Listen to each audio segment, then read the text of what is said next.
That night, when the clock struck 12, everyone was cheering, but something inside me had already broken. And then I said just one sentence, and the color drained from my father's face. New Year's Eve had always been just another day for me. No excitement, no celebration.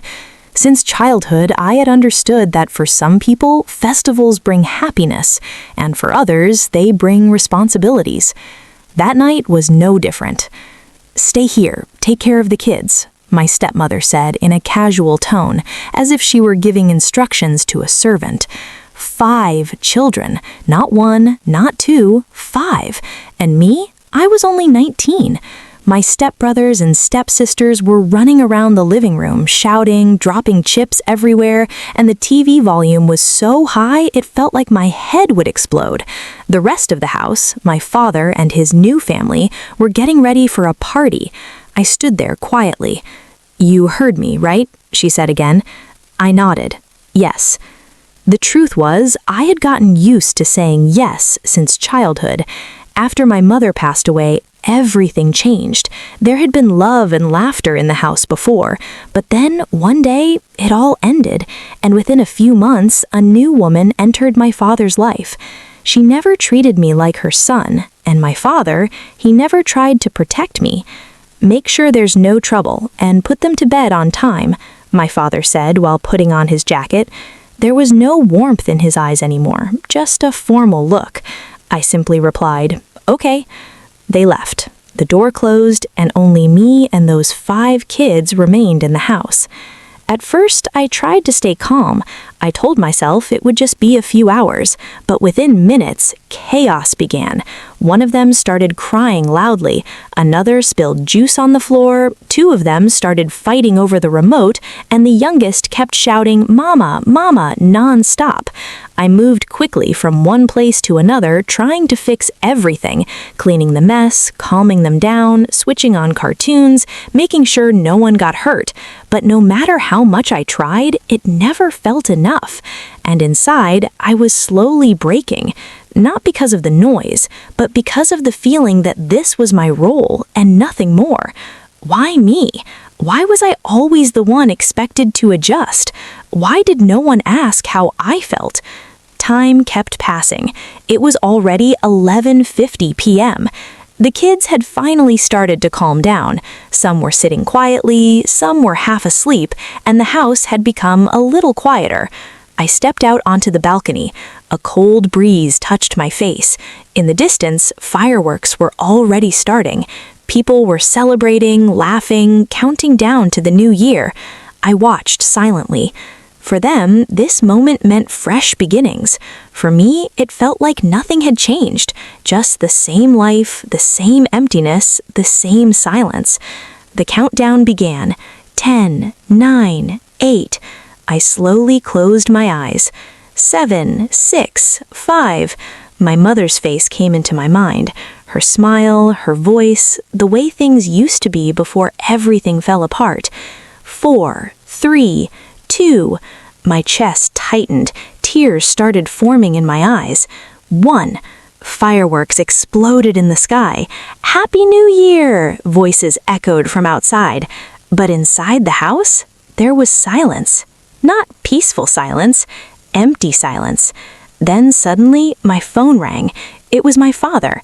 I hesitated for a second, then picked up. "Everything okay?" he asked. Hearing his voice in that moment triggered something inside me. Years of suppressed emotions, years of silence, all began to rise at once. And then, without thinking too much, I said it.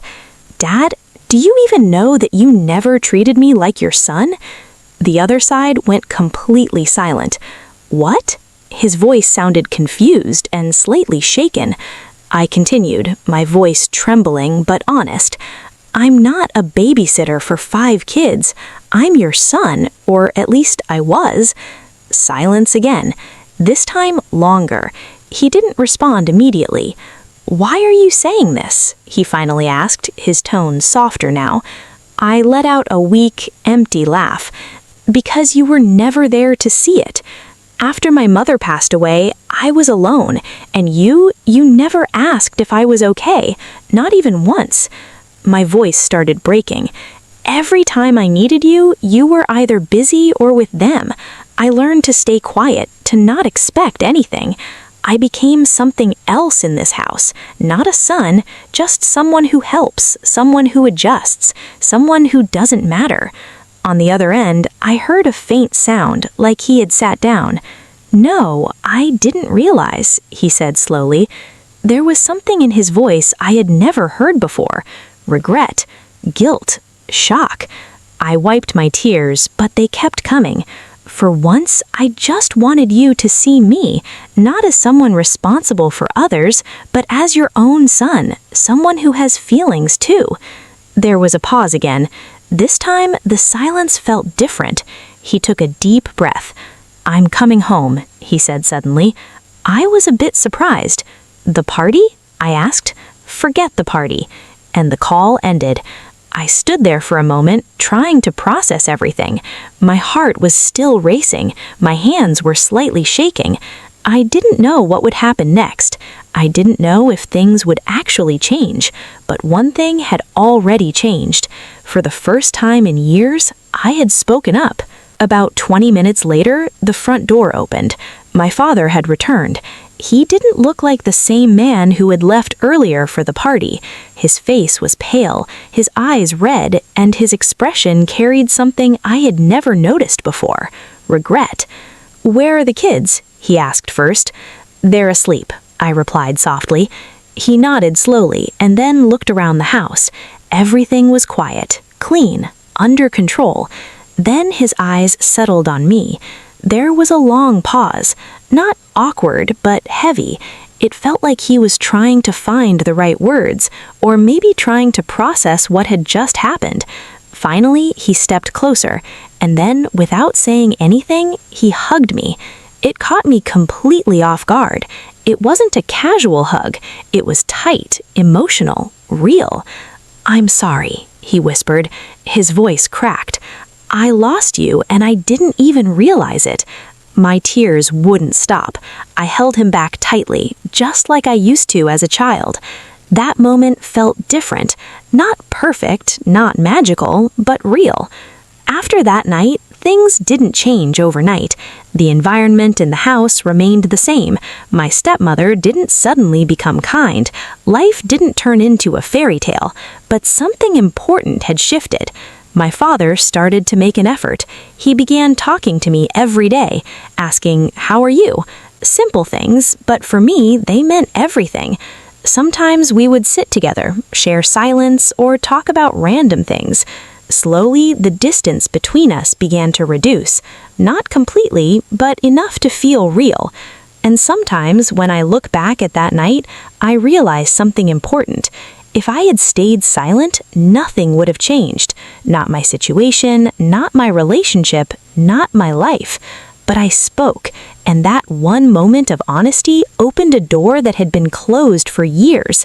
Because sometimes the biggest changes in life don't come from big actions. They come from finally saying what you've been holding inside for too long. And that night, in the middle of fireworks, celebrations, and noise, I found what I had lost long ago: my own voice.